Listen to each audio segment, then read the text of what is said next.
আমরা যে ফ্যান্টা ড্রিঙ্কটি খুব শখ করে খাই, আপনি কি জানেন এর জন্ম হয়েছিল নাৎসি জার্মানিতে এডলফ হিটলারের আমলে, তাও আবার বিভিন্ন খাবারের উচ্ছিষ্ট বা অবশিষ্টাংশ দিয়ে। ঘটনাটি শুরু হয় যখন জাপান আমেরিকার পার্ল হারবার আক্রমণ করে এবং আমেরিকা দ্বিতীয় বিশ্বযুদ্ধে জড়িয়ে পড়ে। এর ফলে আমেরিকান কোম্পানিগুলির জন্য জার্মানিতে ব্যবসা করা নিষিদ্ধ হয়ে যায়। এটি জার্মানিতে কোকাকোলার প্রধান ম্যাক্স কিথের জন্য একটি বিরাট বিপর্যয় ছিল, কারণ তিনি আমেরিকা থেকে কোকাকোলার মূল সিরাপ আনা বন্ধ করে দেন। কিন্তু ম্যাক্স কিথ হার মানেননি।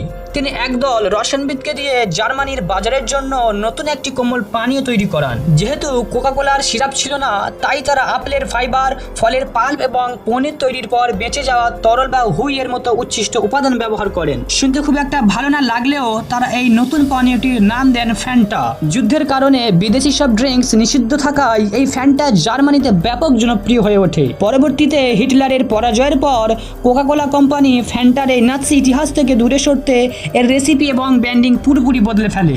আর এভাবে এই ফ্যান্টা আজ বিশ্বের অন্যতম জনপ্রিয় সফট ড্রিঙ্ক হয়ে ওঠে।